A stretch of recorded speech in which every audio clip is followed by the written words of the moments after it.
Mike Evans, and that's somebody that, man, what a brother to me, man. It makes me even emotional even thinking about it. We got to come in at the same time in redshirt. And that redshirt year, we were tearing their ass up on the scout team. So much that I went to my locker one day later in the year and they took my red jersey so they couldn't hit me. And they put a black jersey on me to be able to smack me in practice because me and Mike were doing our thing. We were starting that recipe of that pot. And we were starting to cook. And then as that year goes on, that redshirt freshman year that we play together, you start to see a kid who's like a man amongst boys out there and like really 6'5" with that frame. Like he was always what he was, but that confidence that started to grow in him, me and him had this telepathy. Same way you probably had with a quarterback back in the day where it's just like, that was a route. Right. Quick, easy. He knew everything. And me and him had that relationship that was like special. Wow. And it'll never be taken from us. You know, I can sit here and talk to him and still do the same signals as 12 years later. I could throw a peace sign, he's gonna go to the crib, right? Is what that means every time. So, you know, to have a special bond with somebody like that, that kid, that guy, that man, means the fucking world to me. When Alabama started their comeback, you looked at reporting, you said F Alabama, F Saban, and that you were going to score. Why were you so confident? Why? Because the crowd had gotten back in it. They're going haywire. Defense, just freshmen. Why were you so confident that you was going to get this football and you were going to go down the field and score? Yeah, well, the first, half of that game, first quarter, we're up 20-0. So that stadium, you could hear a pin drop. Yeah. And Tuscaloosa doesn't get like that very much, if ever. You can count on both your hands how many times they've lost since 2010, for the most part. Yes. So confidence in what we were doing, we lost our first game of the year to Florida. Cool, first game of the year, whatever. Then we get up on LSU and we end up blowing that game where I feel like we really should have won. That was our turning point in the season. So after that, we started to get together and come together that we didn't want to be, the weak link of this team. We needed that offense and who we had to be the catalyst, to be the center point of that team. And we needed our defense just to kind of hold on. So as much as the Tuscaloosa and the Alabama game is about me and the offense, it's not the way I look at it. Our defense got multiple stops, got a pick late on like the last drive as they're on the 8-yard line to go in and take the lead. That changes things. We get a pick, we get the ball out, and then there's 50 seconds left in the game. We are on like 3rd and 7, Saban has a timeout. We run a run play, we get like 4, we're backed up on our own 20. So it's punt time. Now we're gonna punt it to who, it could have been Amari Cooper, whoever they had back there was a menace. And we had put this play in all week of a special teams punt scenario where we go on the hard count. It's 3rd and 4. We go hard count, they jump, we touch them, first down, mic drop.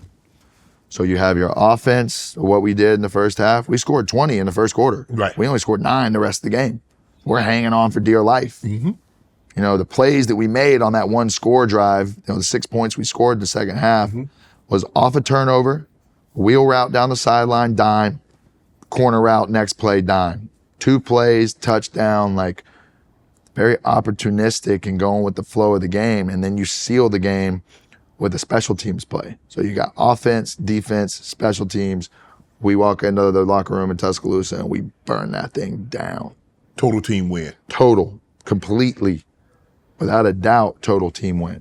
If they have the college football playoff in 2011, you guys have to, and A&M gets it. Do you believe y'all win the national championship? We got to play Bama again probably, so that's another knock it out. I think we have a very good chance. Right. I think we got better, and even from the Tuscaloosa game, the Alabama game, up until the Cotton Bowl. The Cotton Bowl was our best showing of the entire year. Yeah, oh yeah. Y'all put it together, man. Yeah, and we did, and that's just where that was the pinnacle of what our team was that year, and we showed it at the last game on the biggest stage. Obviously, you won the Heisman, but you go to New York for the Heisman ceremony, and you're up against Manti Te'o, and did and you know what transpired with all that situation, being catfished.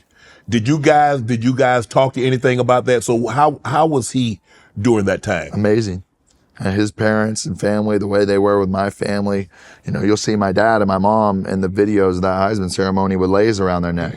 So it was a very, you know, we were close throughout that week, right? I thought his family was amazing. I thought Manti was amazing. You know, I didn't know anything about whatever anything else was until later from the doc. And, you know, during those times, we even played against each other when I was in Cleveland and he was in San Diego, I think. So we always had a good relationship. You know, I always respected him for, you know, what he stood for and who he was as a person and who his family was. Right.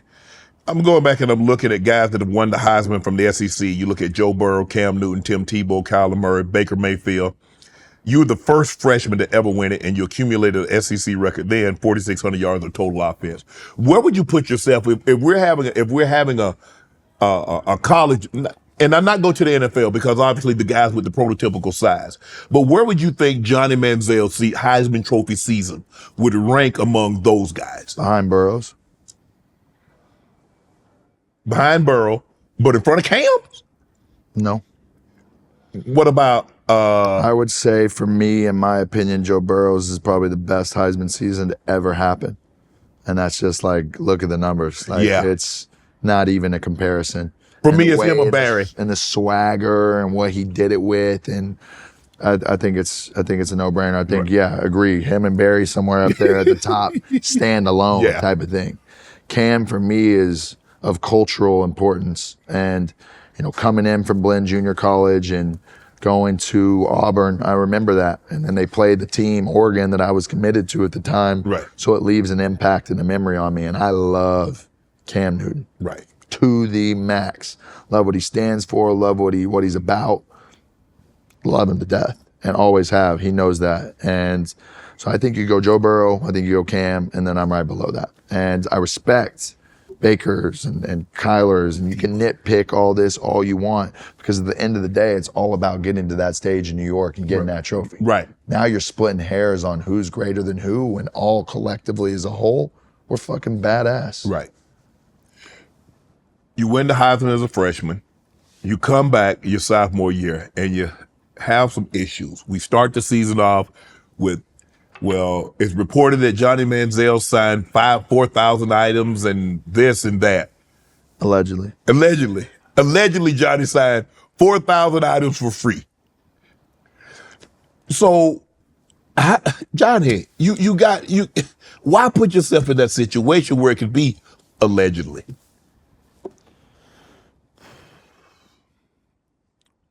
I got a head on my shoulders, man. I'm smart enough to know what's going around me. I'm seeing the money fly around me. Right. Not like I'm not walking through that same bookstore watching those number 2 jerseys fly off the shelf.